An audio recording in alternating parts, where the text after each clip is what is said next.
Арбаңыз ардактуу көрүүчү, аты жөнүм Айдина Жапкерова. Бүгүн мен өзгөчө иш-чарада турам. Жаңы кыргыз тасмасы жубайымдын жабык көрсөтүүсүнө келип калдык. Бул тасма албетте сүйүү, үй бүлө жана турмуштук мамилелер жөнүндө экени маалым.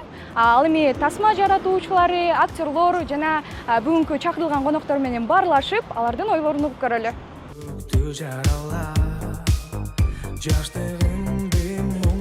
Саламатсызбы, премьера кут болсун. Саламатсызбы, чоң рахмат. Тасманы тартуу учурунда кандай кызыктуу окуялар болду, ошолор тууралуу айтып берсеңиз. Кызыктуу окуялар негизи көп, бирок эң жакшы болгон, эң эсте калган негизи бул Аскат байке менен иштешкен аябай сонун. Кечке каалаган шуткаларын айта берет, өзүн билген шуткаларын айта берет.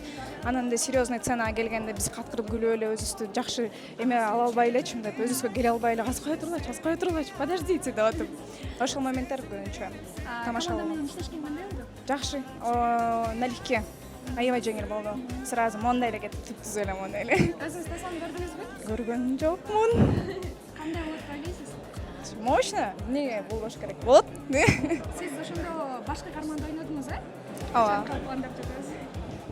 Нет, пока жок. Ооба, пока айта албайм. Эч нерсе эмес. Рахмат, чоң рахмат. Премьера кут болсун. Чоң рахмат. Бул тасманы тартууда кандай кыйынчылыктар болду? Эч кандай кыйынчылык болгон жок. Чынын айтайын, мен ушунча көп эле проекттерди иштеп келатам. Ушул биринчи проектибиз болуптур, мындай. Өзүнөн өзү жакшы, биздин посыл жакшы, ошон үчүн дагы ушундай бүтүп кетти окшойт деп атабыз. Тасма максаты эмне? Тасманын максаты азыркы учурда көйгөй болуп аткан аябай көп ажырашуулар көп болуп атат. Чынында келгенде ошол ажырашууну биз мындай юмор аралаштырып, ошондой эле жашоодогу болгон нерселер менен аралаштырып туруп элге көрсөтөлү дедик. Чынында ошол көйгөйдү өйдөгө көтөрүп чыкканбыз. Тасма канча күндө тартылып бүттү? 10 күндө. Съемочный күнү 10 күн болду. Негизи биз даярданганыбыз бир жарым жылдай болду да. Бишкекте эле тартылды? Бишкекте эле тартылды. Ошондой эле. Команда менен иштешкен кандай болду? Команда сонун, бул өзүмдүн командам, мен ар бир мүчөсү, бул мен өзүмдүн инелерим, көп жылдан бери иштешип жүргөн кишилер, ошондуктан вообще айтып атпайм, кыйынчылык болгон жок. Кызыктуу окуялар. Ошол нерсе эле экран көргөзөт болуш керек, анткени жанагы айтып коет эмеспи? Экрандын артында кандай кыйынчылык болсо, ошол экран көргөзүп коет депчи. Бизде кыйынчылык болгон жок. Кино аябай жеңил, желпет, юмору көп. Ошондой эле бир жашоонун бир эмесин көрсөткөн нерсе. Үйлөнгөнсүз? Үйлөнгөм, кызым бар. Жубайыңызды сүрөттөп берсеңиз. Жубайым сулуу, татынакай, аябай сонун, мага жаккан өзүмдүн жубайым. Чоң рахмат. Тасма кимге арналган? Жубайыма. Чоң рахмат, чоң рахмат. Сизге рахмат. Жанымда болбосоң, жүрөгүмдө сен барсың. Карагатта көздөрүңө берилип, сагынып усага батам, арып алып мен дайым. Салам алейкум баарыңарга. Оюмда сен барсың. Эгерде көрбөй калсаң, сен жөндө ырлар жазам. Кайда барсам, кайда жүрсөм сен дейм. Кайда барсаң мен сени эң севип калайым. Кыялымда сени жанга бербейм. Жас келет жашоому жылмайсаң, күлкүмдөн берет жыргасаң. Колумду коркпой кармасаң, боломун жакын баарына. Кыялдансам, көз алдыңда сен, элесиң эң назик сезимдин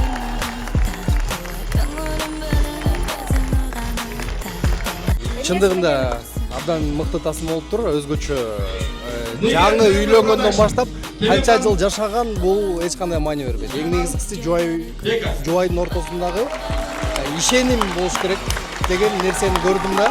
Кандай болбосун, кандай жагдай болбосун, өйдө болобу, ылдый болобу, жубайлардын ортосунда бири-бирине болгон сыйы болсун деген нерсени түшүндүм да. Ошолордун аркасында сүйүү өсүп болот. Анан ажырашуу темасын токтотуп турган тасмалардын бири экен, эң негизгиси мага ошонусу жакты. Тасма кандай болупту? Кандай кайсы? Тасма аябай маанилүү, күлкүмүштүү.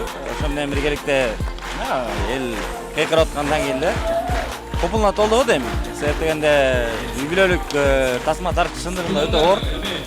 Анан ошол тасмага жөн эле күлдүрүп же жөн эле ыйлатып коюш эмес, бир чоң бир ой катыш дагы аябай оор да, как сценарист катары мен айтып турган. Ой бар, күлкү бар, айтар өзүнүн чоң бир ою бар экен, ошол так жетти элге, мага жакшы. бир болуп сени жандаса сезесиңди сен. Тасманы тартуу идеясы үйдөн пайда болду. Мен жубайым, Мээрим аты. Бул тасма идея каяктан пайда болду? Бардык жубайларга арналган кино тартыш керек экен, именно аял затына арналган кино тартыш керек экен деген идеядан пайда болду. Биз эркектер кичине немерек болобуз го. Анан менин оюмча жубайларга арналган, жубайларыбыздын бардыгын сездирип тура тургандай бир ой калтыра турган тасма тартыш керек экен деп тартылып калды. Сиз үчүн сүйүү деген эмне? Сүй деген не? Сүй деген сый. Сүй эсиге жарабагат, сый. Эгер сый болбосо, сүй түгөн калат деп ойлойм. Анан эми өзүм идеальный боло бербейм, мен да жаман косячникмин. Билесиз го? Ошо. Дегенмен кайсы сапаттарын баалайсыз? Дегенмен бардык сапаттарын баалайм. Бардыгы отдельно бирөөнүн урушканда жагат. Өтө идеальный киши. Муну көп таарынткам мен. Көп таарынткам, анан көп кечирим сурайм. Ошо. Кантип кечирим сурайсыз?